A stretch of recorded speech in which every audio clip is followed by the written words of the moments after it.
I asked you, in this beautiful place you're in, do you ever take it for granted? And I felt a little bad asking, but you said... Not really. No, because it changes every moment. It's something new.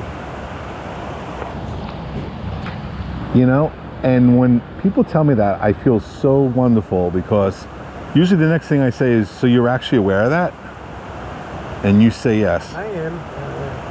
That's amazing. By choice. I spend my time working and in the woods, even though I don't have to at this point.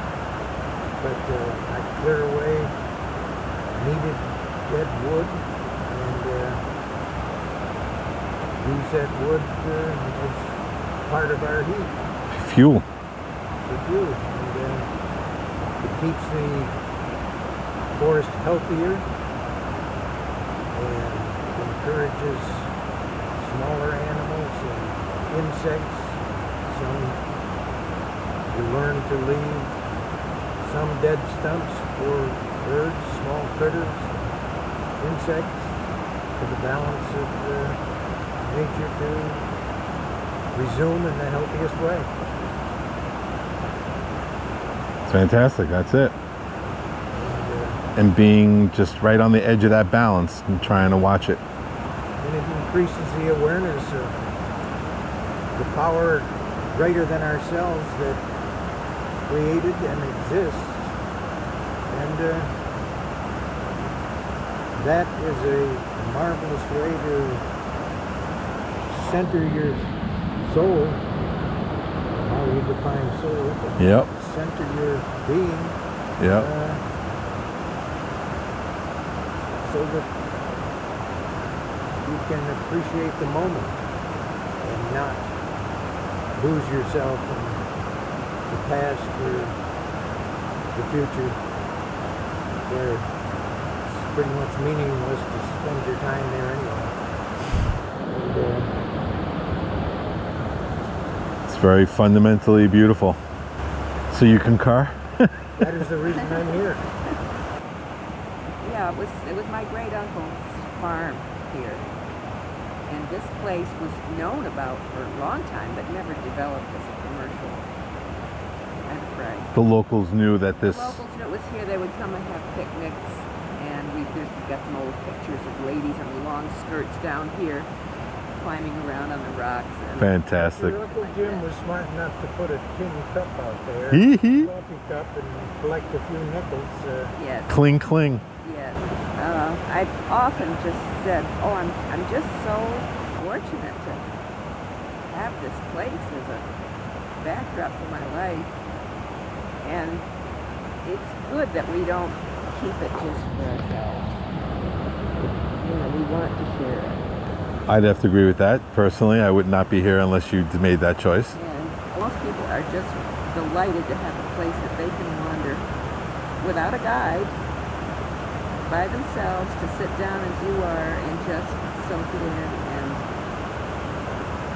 just commune with nature. And just keep coming. Yeah, and a lot of people do come back. Oh, this is easy. Keep coming, man. Keep coming back. They bring their friends and relatives. And, yeah. And that's how our business has developed over the years. Yeah, I could sit here all day and look at the contour of that and wonder and hear that beautiful sound. A little different than traffic. And I know it rained last night, so is it noticeably... A bit more. It's always a change. Yeah. Yes. Yeah, I've always noticed that, especially when you work in the creek, you really know what's going on. Right. Right. And you'll see places where you can swim. In the Swimming holes? Yeah. There's a place where you can swim underground, you know. Oh, I think I've seen that. Yes, that's the adventure part. That's part of the adventure tour. So you were you born here? I was born in Ticonderoga Hospital. Very close. But my home was upstream about my home is upstream. a mile or two. But my great aunt and great uncle lived here. Most people don't say my home was upstream. Well, it's through the woods. I love it. And through the woods.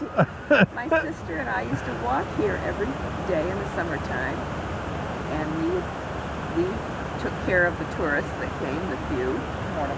Morning. That's when I started, guiding. So that's, and how old were you then? When you started really being part of it? I moved here when I was 8, but before that, when I was 6 or 7, then I used to Come here. So, okay, so this has been part of your conscious life. Yes. Let's put it that way. An interesting note, it was an important place for the community for very young people. They would come and do guiding and tips.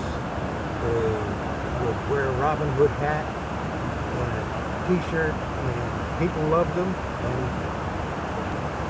in many cases in this particular community, the kids took home as much money or more than education. Anywhere else. And experience and nature. She grew up with 6 brothers and sisters. Okay. Her mother came back to the woods again without electricity and just Yeah, it's hard to imagine. I mean, almost, and when it snowed. Yeah, and raised the 7 kids. Her 2 immediate brothers came up in that environment. One graduated RPI, the other one became a landscape architect with his advanced degree out of Harvard. Do the red cedar, is it red cedar or white cedar, the poles? Wait. White? Do you get it from your property or you? Yeah. We did it. That's excellent. Yeah, I got a lot of my red cedar from a hunt club one time where they take it out properly. No clear cutting, obviously. So when you're in a place that's not this concentrated with nature, like let's say you're in the town, are you still thinking about nature? Like, so the reason I bring it up is like, so I'm in anywhere, like in the city, make it a point to try to find, and sometimes I have to just look straight up and it works, like all the way just straight up. Do you ever think about that, or it's like, Sure. yeah. Get out of the mountains, we miss the mountains. I always feel sorry for the trees in the cities that are planted in those. Yeah, the collars. How do they do it? The- How do they even Right. find it? The workers wear collars and the trees wear collars. Yeah. We're the air too. The air's not the same in the cities. No, no. She had a sister that running it that wasn't able to continue, and it was Sure. in the process of being sold. Oh, okay. And, You mean outside the family? Yeah. yeah. Oh, did that happen? So I came up and Thanks to him. You had a plan? I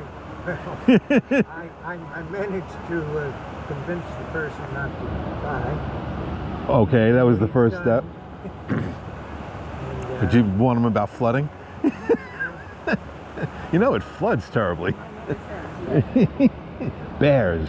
Anyway, so I left the corporation, and Oh. she had gotten kind of used to the. Wow, this is the whole point here. She wasn't sure that. And you're getting used to suburban, like the easy electric. Oh, swim club. Oh, swim at the pool. Yes. And, anyway.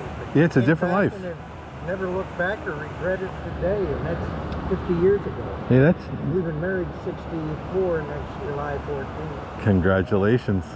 Family up from Pennsylvania, which is where we lived at that time. Okay. And I saw Green Hill Mountain over our home. And I said to myself, we're going back. Oh. Gosh, Oh. I still get that feeling. Oh, isn't that beautiful? So, Whoa. along here. Getting back to the big green blue heart. Yes. Where are you? Long Island, Nassau County, Long Island. So we're like 19 miles from Manhattan. I spend most of I work on my computer from, I have my Jeep, I could drive on to the beach. So I'm literally inches from the Atlantic Ocean. And that's, it's not the same exact sound, but it's got that value right there. And I'm able to use that and create and know when I go home, like, I'm like thanking it for the assistance. And I could sit here and create all day. This is amazing. Yeah, I have a couple of projects I gotta get. Well, I got a lot from you guys. I got a lot of beautiful loving. You want any more? just